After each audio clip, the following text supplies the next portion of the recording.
This is Chapter 13, Discussion Number 3, Electing and Replacing a President. So how do you get to be elected President of the United States after you've been nominated by your political party? Well, you actually are not going to be elected by the people of the United States. You're going to be elected by an electoral college. This was a creation of the Constitutional Convention. And I'll admit that this was probably more created for the time period of the Constitutional Convention, where there are thousands of people who don't get any news for weeks, that they are not able to keep up on all of the things that are going on in the national politics and international relations. And so they wanted to make sure that they were picking good people who actually knew what was going on instead of people with a catchy name or a catchy slogan. So the Electoral College was created by the Constitutional Convention because they didn't quite trust everyone to be all on top of the current events that would affect who should be president. So the idea is that people would vote for a person to go vote for them. For president, instead of voting directly for the president. So the votes are for choosing the members of the Electoral College, not necessarily the candidates. So states select members for the Electoral College based on the popular vote. So when you go and vote for President of the United States, there will be the name of a person who's running for president, and there might be a smaller name underneath it saying this is who you're actually voting for in order to represent you in the Electoral College. So states select the members of the Electoral College based on the popular vote. Whoever wins the most votes gets all of the state's electoral votes. So it's not like the primary where they got a percentage of it. It's based on, it's all or nothing. Now, there are a couple states that actually have split their electoral college vote. Nebraska and Maine, they have 2 congressional districts. So what they do with the 2 congressional districts is whoever wins the majority in one district will get that delegate.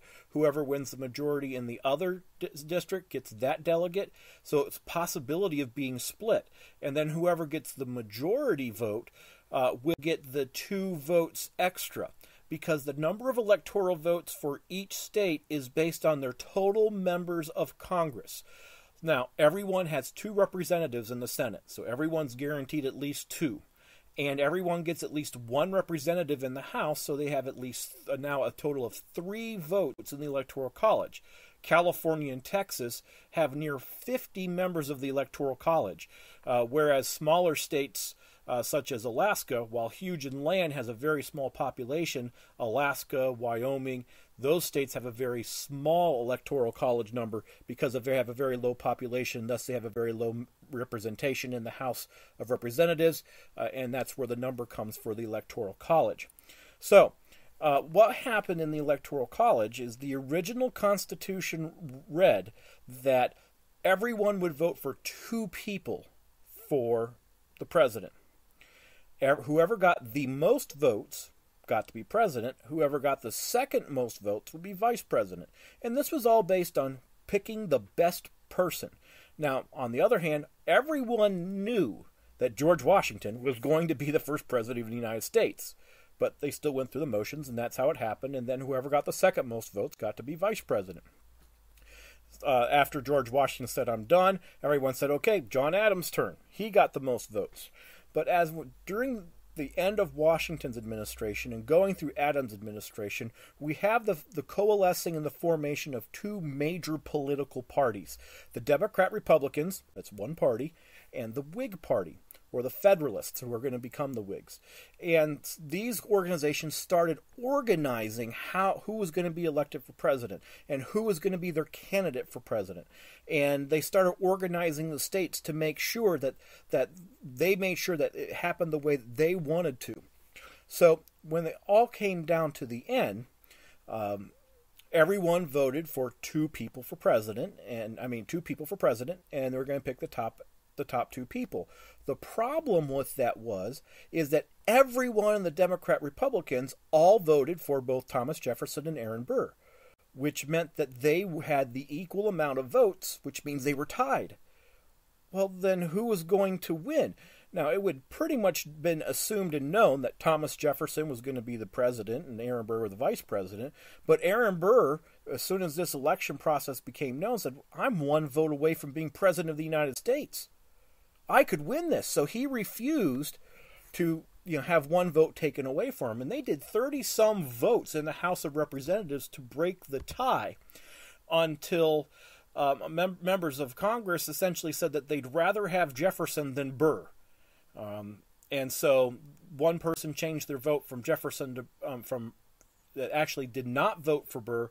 Jefferson won, and then Jefferson became president. Aaron Burr became vice president, which is kind of a good idea because several years later, Aaron Burr was put up on treason charges because he tried to get some of the Western territories to form a new country with him as president or king or whatever, and didn't exactly make a lot of people happy. But what happened, because of this tie and the problem, the 12th Amendment fixed the problem. And what they changed the Constitution to say that when you vote in the Electoral College, as an actual member of the Electoral College, as chosen by the state, you vote specifically for president and specifically for vice president. And there's actually been a couple times where the Electoral College people screwed it up, where they accidentally flipped them. And most Electoral College maps will still show, complete, but sometimes they'll put a little note there saying that in this particular election, someone voted for the vice president as president, and they switched it. So that's and whoever gets the majority of the Electoral College becomes president of the United States. So what does the vice president do as their separated position? Well, first of all, they run the Senate. They preside over the Senate, and a lot of times it's formalities, and they're just kind of there to hit the gavel and make rulings, and sometimes the vice president just plain doesn't show up. They let someone else do it. Other vice presidents have taken their role extremely responsibly and have made sure that they were there because that was their role. They also help in a specific process that you can determine that the president is actually capable of continuing in office. The vice president and a majority of the cabinet can come together and say that the president's no longer able to fulfill their position, and then they can depose the president. And the only member of the executive branch who cannot be fired is the vice president because they were elected to their position, not appointed by the president.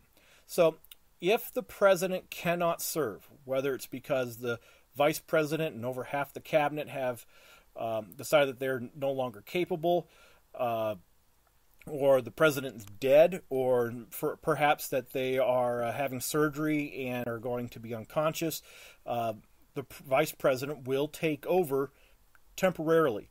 If the president and vice president are simultaneously unable to fulfill the position, either by death or whatever, the Speaker of the House is next, then the Senate pro tempore position, and then the cabinet members, starting with the Secretary of State.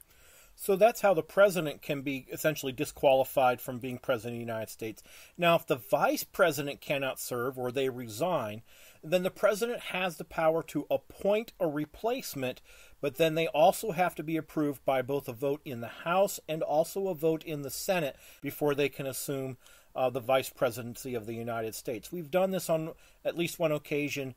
When Nixon was president, his first vice president, Spiro Agnew, resigned, and they had to appoint someone to take his spot, and that was taken by Gerald Ford, who was from the Senate. He was approved by the House and both the Senate, and became vice president of the United States. Then when Nixon resigned, Ford then ascended to become the president, and Gerald Ford remains to be the only president who has never been elected by the Electoral College or by anyone else who served as president due to the ascendancy rules that we placed out here.